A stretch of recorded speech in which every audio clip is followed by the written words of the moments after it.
you don't need a perfect solution today. You just need to think about one problem and solution pair. And we'll talk about give you some examples of problem and solution pairs. But when I say you don't need a perfect solution today, you don't need to take someone to the utmost of health or the utmost of relationships. There are a lot of small, medium, large problems throughout any of these categories, and you just need a problem and solution pair that can help you solve any of those problems. The problem and solution pair that you choose right now does not have to be your last. I tried so many that didn't work, but it's about what you learn along the way. Because remember, it's the skills you collect that turn you into a business owner. So even if the problem and solution pair you focus on for the next 90 days is not the one you're doing at the end of 2026, it still has value. Just going through the process has value. And I'll give you some examples of this. When I was a kid, elementary school, I was so entrepreneurial. I always wanted to be business. So I'm runners get thirsty, but I don't see people running with their water bottles. And so I told my mom, I'm going to make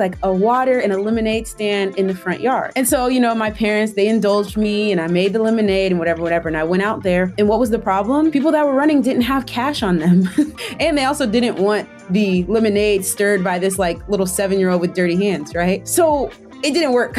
I just ended up giving out free water and lemonade just because I wanted to be out there pretending to run a shop. But my parents weren't hey, that's never gonna work, don't do it. They were yeah, go explore. I learned some skills at 7 that I'm sure in some way are valuable today. As I got older, when I was in college, it was actually my last day of freshman year. I was moving out of the dorms and one of the boys who lived on my floor asked me where the laundry room was. And I just offhandedly told him oh yeah, it's on the 3rd floor. And then I was wait a minute, you don't know where the laundry room is? What have you been doing all year?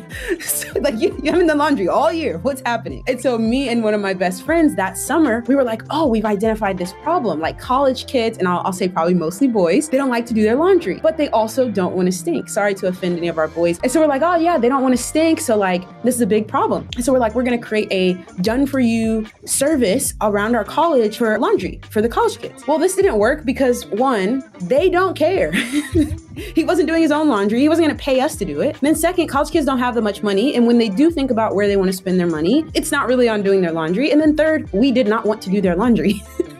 Right? You pick up one bag of dirty laundry and you're we're out of business. But again, it wasn't the perfect problem and solution pair, but going through the process of trying to go from skill to system to revenue, it taught me a lot.